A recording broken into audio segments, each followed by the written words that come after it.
This is Nightly Business Report with Bill Griffith and Sue Herrera. Bouncing around, the Dow erased a triple-digit loss on a report that the U.S. and China have doubled down on efforts to reach a trade agreement. Going gangbusters, consumer spending is up, and that could be just what the economy needs to fend off any headwinds.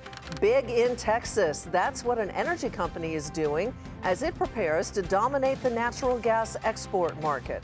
Those stories and much more tonight on Nightly Business Report for Thursday, November 15th.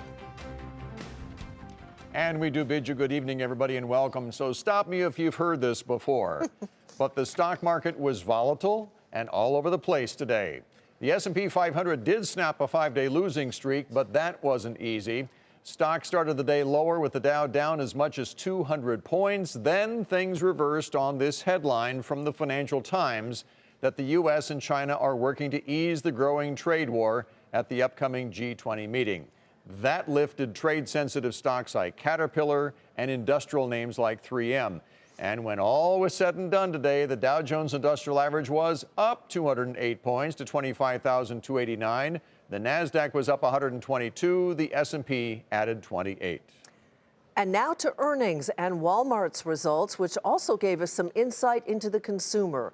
The world's largest retailer upped its year-end forecast for profit and sales, despite reporting a shortfall in revenue, mostly related to currency issues. Analysts say its fight against Amazon is picking up steam and that Walmart is now poised to overtake Apple on the list of biggest e-commerce retailers. Courtney Reagan digs down into Walmart's quarter. Walmart has been spending billions of dollars improving its website, stores, and raising wages, and it's paying off. The world's largest retailer grew its comparable sales for the 16th straight quarter. Foot traffic was up, and grocery sales continue to drive shoppers to its stores. Walmart's U.S. digital sales grew more than 40%, the highest growth rate so far this year, though it's still just a small fraction of total sales. While the retailer's implied holiday forecast may have been slightly disappointing, analysts are focusing on the big picture. They're positioning it for the future with what they're investing in today. And I think we're seeing signs of that in the financial performance. And we probably will continue to see that independent of how the macro environment is. It positions Walmart well. We think it's well positioned in a consumer environment that's somewhat mixed, but a very strong U.S. consumer, which is underscored by low unemployment as well as wage growth. While some economists are warning of an economic slowdown, Walmart's chief financial officer, Brett Biggs, told me, quote, "We haven't seen a change in the consumer in the third quarter. I think the consumer is pretty strong overall. Fuel prices are historically in good shape, and unemployment is low. Still, there are risks for Walmart and other retailers, like rising interest rates, higher transportation costs, and tariffs."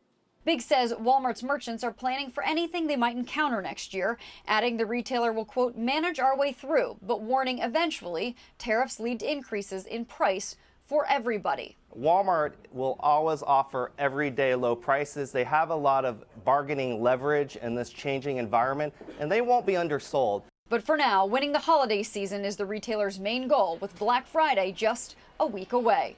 For Nightly Business Report, I'm Courtney Reagan in New York City.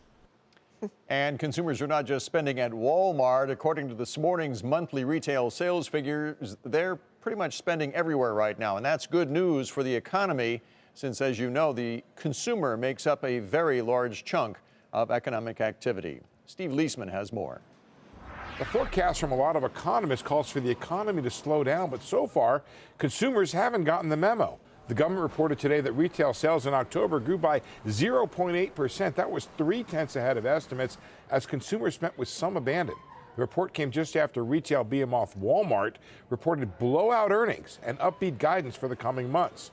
The data confirmed an upbeat assessment of the U.S. economy by Fed Chairman Jerome Powell, who spoke before the data was released. We have 3.7% unemployment. The economy's growing at 3%.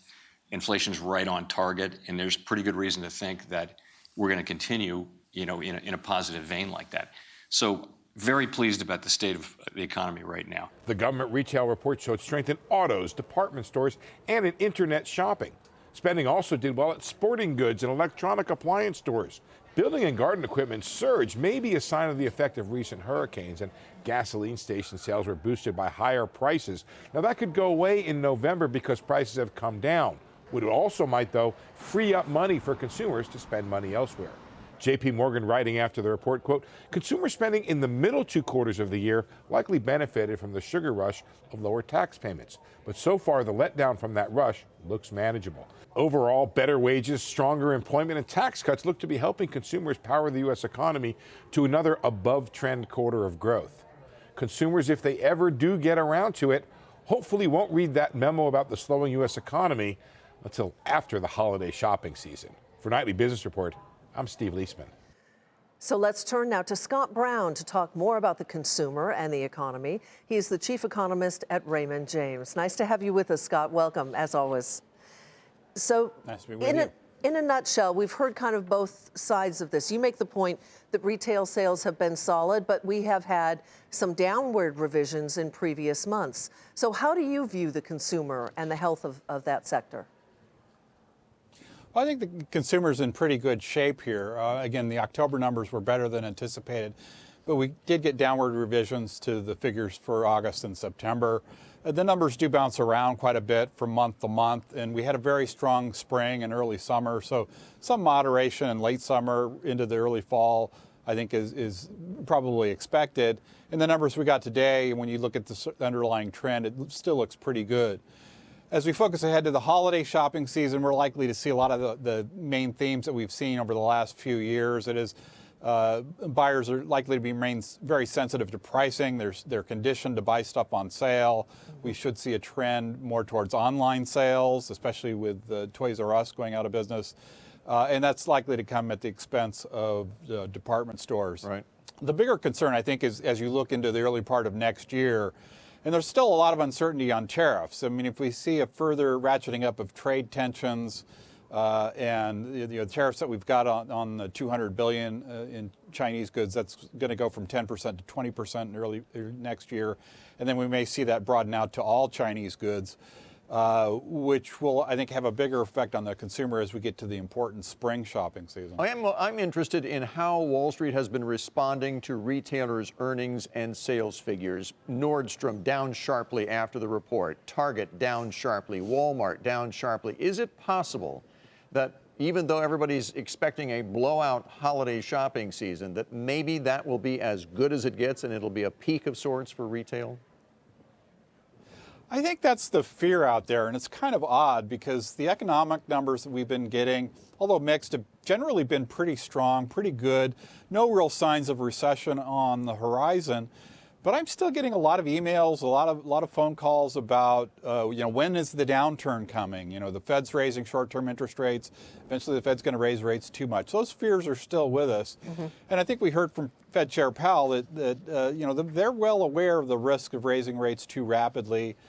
Very sensitive to financial market turmoil. Right. They don't really see enough to dissuade them from raising rates in the short term. But I think it's going to be an interesting 2019, probably a challenging environment for investors. On that note, Scott Brown with Raymond James, thank you so much.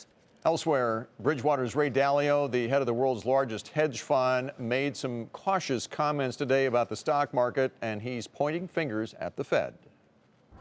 We're in the late stages, maybe the 7th, 8th inning of the business cycle, right? We're in the part of the cycle where there's been a lot of monetary easing. Central banks bought $15 trillion worth of assets, pushed them up a lot. We had the benefit of a corporate tax cut, all that stimulation, and as a result, we're in the late part of the cycle where there's a tightening of monetary policy. We've raised interest rates to a level where it's hurting asset prices.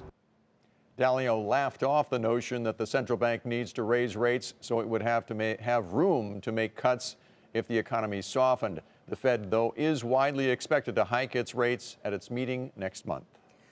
A dramatic day across the Atlantic. UK Prime Minister Theresa May faces what some call a political crisis after 2 cabinet ministers rejected the draft Brexit deal and quit her government. But May insists she's not worried and that an exit from the European Union will get done. I believe that this is a deal which does deliver that, which is in the national interest. And am I going to see this through? Yes. May says the United Kingdom will be leaving the EU on March 29th of next year. But to get there, she must face her critics. And as Willem Marx reports, there are plenty. British Prime Minister Theresa May have begun today in a vaguely confident frame of mind after her cabinet had approved her draft proposal for Britain's exit from the European Union. But as the morning wore on and cabinet ministers and other members of her government resigned their posts, her future as head of the Conservative Party looked increasingly under threat. The Prime Minister. The reason that quite so many members of Parliament are unhappy with this deal is simple. They believe that if a specific set of circumstances come to pass, whereby the UK is unable to strike a new trade deal with Europe within the next 2 years, then the UK will be trapped inside a type of European customs union indefinitely, subject to its rules and regulations, but with no say in how British trade is regulated across the continent. One critic called it a Hotel California deal. You can check out anytime you like, but you can never leave. And this, of course, is in direct contradiction to the supposed benefits that Brexit would bring. The idea that Britain would have greater control over its trade policy in particular as an economic upside. A number of May's opponents say this deal as it stands is not the good deal that she insists it is. But the Prime Minister makes clear that the options after 18 months of negotiations are limited. She says it's her deal, or no Brexit. She faced jeers today in the House of Commons and will no doubt face further opposition in the weeks to follow, even when her version of Brexit faces a parliamentary vote. For Nightly Business Report, I'm Willem Marx in London, England. And shares of European banks fell following the departure of those UK ministers, banks like Royal Bank of Scotland and Barclays. And just last month, Fed Chairman Jerome Powell said a disorderly Brexit could have a negative effect on the American economy, given U.S. banks' exposure to European banks and businesses. Separately, BMW is watching those Brexit negotiations closely. The automaker said the political situation in Britain is so uncertain that it continues to prepare for a no-deal Brexit, which many economists say would be chaotic and disrupt economies globally. Well, many companies and others like BMW are keeping a close eye on the Brexit negotiations. But let's turn to Scott Wren to talk about why Brexit should matter to you, our viewers and investors here in America. He's Senior Global Equity Strategist at Wells Fargo. Scott, always good to see you. Thanks for joining us tonight. Sure, Bill. How are you? I'm good. So Fed Chairman Powell believes that it could have an impact on the American economy. What about you? How are we exposed to these Brexit negotiations? Well, you know, that's what our clients are asking us all the time. And you know, we would say that two of the biggest risks, at least to our stock market, is one, the Fed makes a mistake, but two, is that global growth slows. And certainly Brexit would play into global growth, whether it's the UK, whether it's the EU.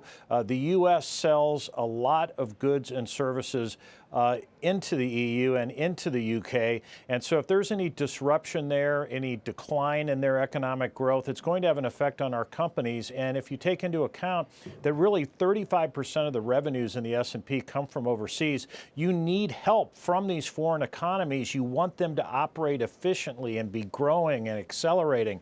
And if they're not doing that, that's going to come back to hurt our companies here, which of course people have those stocks in their 401ks. The S&P 500 is loaded up with them. And so that would have an effect on the negative effect on the U.S. stock market. We've been talking, though, about chaotic Brexit negotiations for some time now. There are those who think that some of these big, you know, multinational companies that export a lot to Europe or do trade with Europe may have already factored in a difficult exit. Do you agree with that or not? Well, Sue, you know, we've been talking about, we believe that there will be some type of withdrawal agreement before this is all over and done with. But certainly companies have to prepare. You know, they have to handicap what they think is going to happen. They can't have all their eggs in one basket. You could easily make some arguments that the risks of a hard Brexit have increased. So it wouldn't surprise me at all. And certainly many companies have talked about trying to make some secondary plans or have a plan B that in case there is a hard Brexit, they're just not left out there hanging without any plan. Story's not over. We'll keep an eye on it. Scott Wren with Wells Fargo. Again, thanks for joining us tonight. Thanks, guys. You bet. It is time to take a look at some of today's upgrades and downgrades. Apple's overweight rating was maintained at Morgan Stanley. This call follows a number of recent Apple downgrades. The analyst says shares have overreacted to weak supplier guidance, and the price target is set at $253. Separately, it says Apple plans to partner with a studio to make feature films, and that also helped lift the stock more than 2% to $191.41. Fellow Dow component Visa was given an overweight rating at Barclays in new coverage. The analyst says the company will benefit from the global shift to electronic payments. The price target is $170. The stock rose more than 1% to $141.84. Mylan was upgraded to buy from hold at Argus Research. The analyst there says that stock is near an inflection point after years of underperformance. Price target now $42. The stock rose 2.5% today to $35.14. And natural gas producer Cabot Oil and Gas was downgraded to hold from buy at Tudor Pickering Holt. The analyst cites the stock's valuation following its recent rally. Price target now $23. Shares fell a fraction today to $25.64. And still ahead, the new American export. Coming up on Nightly Business Report, we're going to tell you why that one ship behind us kicks off an entirely new wave for global energy dominance. That's next from Corpus Christi, Texas.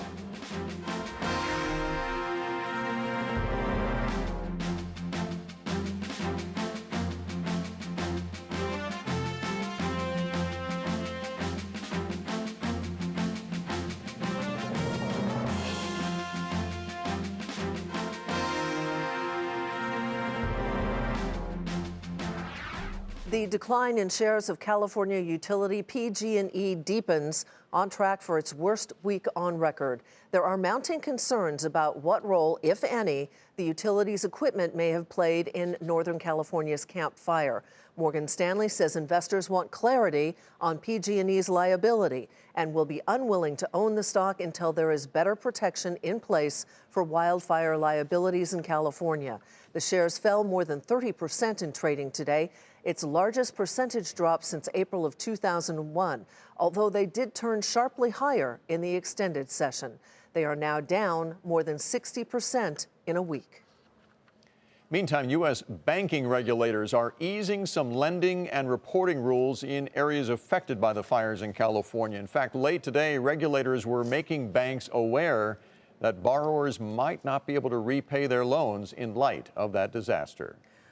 Oil prices rose for the second straight day, despite a government report showing a bigger than expected rise in supplies. The price of domestic crude settled at right around $56 a barrel.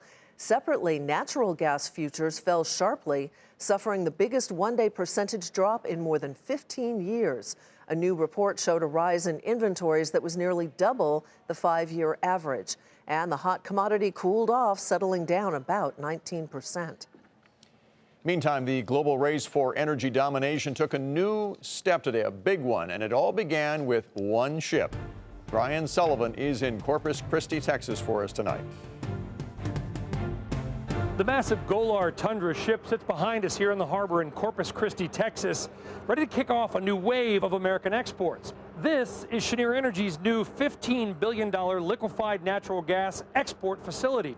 It is the first purely built export facility in the lower 48 states. It will not be the last. Right now, there are plans to build 20 or so LNG export facilities in America, most of them in this area. We asked Cheniere's CEO if he thought the industry was moving a little bit too fast. Well, what I worry about is that we don't build fast enough. So our customers have an incredible demand growth forecast. So in China's case, they're growing demand by 50% a year. So if we're not there to fill that need, they're going to get it somewhere else. America is currently the 6th biggest exporter of natural gas in the world, but experts predict that we could jump to 2nd in just 5 years because the United States is kicking off so much natural gas from the shale oil boom. This facility is built by Bechtel, the private massive building company. And we spoke to the Bechtel CEO and asked him if he thought these ambitious plans would actually happen.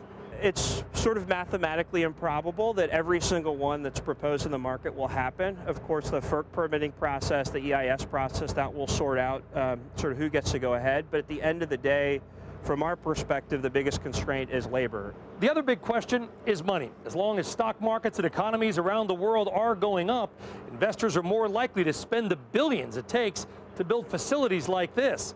But if either of those things slows down, America's big, bold bet on gas could go up in smoke. Brian Sullivan, Nightly Business Report, Corpus Christi, Texas. A house of pain for shares of KB Home. That's where we begin tonight's market focus. The home builder said new home orders are down sharply in the current quarter compared to a year ago. The reason is partly due to the wildfires in California, as well as softer demand for speculative homes. The company is also projecting revenue below analysts' estimates. The stock fell 15% to $17.61. JCPenney reported a wider loss and lower sales in its most recent quarter. The retailer cut its revenue guidance for the year, even as consumer spending remains strong. The new CEO said that JCPenney still has a place in American retailing, but that it needs to better manage inventory and connect better with its customers. The stock rose 11% to $1.36. Shares of Nordstrom fell in extended trading after the retailer reported mixed third-quarter earnings and tweaked its annual sales and profit forecasts. Earnings came in well below expectations, and the company lowered its guidance as well, and that sent shares down sharply in late trade today. And it was a similar story late today for NVIDIA. That company reported earnings that fell short of Wall Street estimates and offered an outlook that disappointed investors. NVIDIA said it plans to return an additional $3 billion to shareholders. But that wasn't enough. The stock sold off in initial after-hours trading tonight. Facebook was under fire today after a New York Times report criticized its executives for their handling of a number of crises. The report found that the social media company pursued a, quote, delay, deny, and deflect approach when it came to things like Russian meddling in the election and fake news posts. It also said that top executives orchestrated a campaign against critics, rivals, and proponents of regulation. Facebook's CEO and founder pushed back, calling the criticism unfair. I've said many times before that we were too slow to spot Russian interference, too slow to understand it, and too slow to get on top of it. And we've certainly stumbled along the way. But to suggest that we weren't interested in knowing the truth, or that we wanted to hide what we knew, or that we tried to prevent investigations is simply untrue. Shares of Facebook were off a fraction today. Coming up, Ford's new roadmap. Coming up on Nightly Business Report, we're going to give you an inside look at Ford's autonomous vehicle project as a test on the streets of Miami.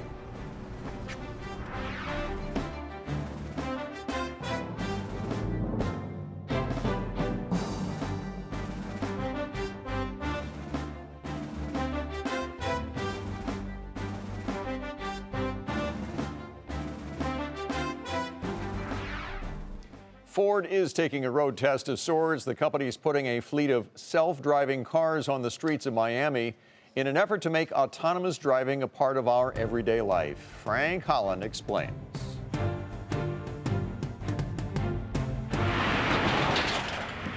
The traffic and congestion in Miami, a daily test of patience for drivers here. But it's a valuable tool for Ford as it tests the autonomous vehicle tech it plans to launch in 2021. We are focused on the tougher urban areas with our autonomous technology and businesses. Right now you're seeing the future in motion. This autonomous vehicle is driving itself and the ride is pretty smooth. Right now we're at level 4. That means you see someone in the driver's seat and their hands have to hover the wheel. That's for safety reasons, but the software is controlling our speed and when we start and when we stop. These tests are done on a pre-programmed route, but the traffic is real. And you see that the car saw the light was turning yellow, and we made that stop appropriately. This AV tech, created by Pittsburgh-based Argo AI, is designed to react to what happens on the road and will eventually adjust for passengers. They want a vehicle that pulls up that knows its preferences, has the cabin temperature set to what they prefer. Maybe the music is playing what they would prefer. And the idea is to provide that real seamless customer experience. We are building the capabilities to run a business of autonomous vehicle transportation. What that means is that, when we launch these cars, it's not just going to be the car. It's going to be an app. It's going to be the cloud. Ford calls it transportation as a service. The legacy automaker is making a $4 billion investment in AV through 2023. At first, Ford will offer its cars to product delivery companies and to ride-hailing services. Pilot partners are Domino's, Postmates, Lyft, and Walmart. Tap the screen to begin. These vehicles in Miami are testing how consumers react. We're laser focused on profitability and how we work with the city and with the businesses. What autonomous vehicles provide transportation at lower cost than current vehicles.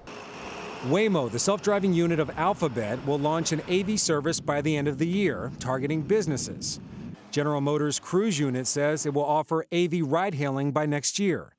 Ford says it's launching later because it's focusing on safety and scale. That is all targeting profitability, it's targeting maximum utilization, and it's targeting a very healthy business. All right, ready for another round, Frank? We're ready. All right, engaging. And we are back in auto. For Nightly Business Report, I'm Frank Holland in Miami, Florida. And to read more about Ford's autonomous vehicle plans, you can head to our website at nbr.com. Here's a look at the final numbers on Wall Street for you today. The Dow rose 208 points. The Nasdaq was up 122. S&P 500 added 28. And that does it for us tonight. I'm Sue Herrera. Thanks for joining us. Happy birthday, young lady. Oh, I knew you were going to do that. Thank you. People on Twitter are saying it all over the place here. Thank you. I'm Bill Griffith. Have a great evening. We'll see you tomorrow.